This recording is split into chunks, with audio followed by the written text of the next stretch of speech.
চল মনা, আমরা একসাথে ধানের ভুসিতে খেলা করব।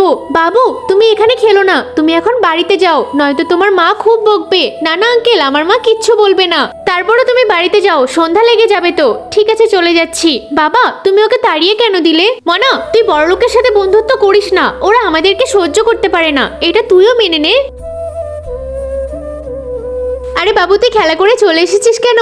এই বাবু তুমি আমার ছেলের সাথে কেন খেলা করো না? আমি কারোর সাথেই খেলি না। আরে ওর একটা গরিব বন্ধু আছে, ওর সাথেই সবসময় খেলে। আচ্ছা আমি আসছি। কিরে মনা তুই এখনো স্কুলে যাসনি কেন? দেরি হয়ে যাচ্ছে তো। বাবা আমি তোমার বন্ধুর জন্য দাঁড়িয়ে আছি, ও আসলেই চলে যাব।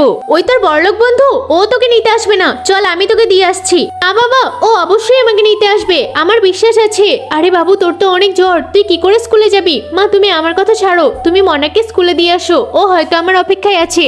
আরে ওরা আবার বড় গাড়ি নিয়ে আমাদের বাড়িতে কেন আসছে? আমরা আবার কিছু করলাম নাকি? মনা আজকে তো তোমার এক্সাম আছে, আমার ছেলে অসুস্থ হয়ে গেছে, কিন্তু তোমার তো দেরি হয়ে যাচ্ছে। বাবা আমি তোমাকে বলেছিলাম না, সব বড়লোকরা একই রকম হয় না। আচ্ছা তুমি তাড়াতাড়ি চলো, নয়তো অনেক দেরি হয়ে যাচ্ছে।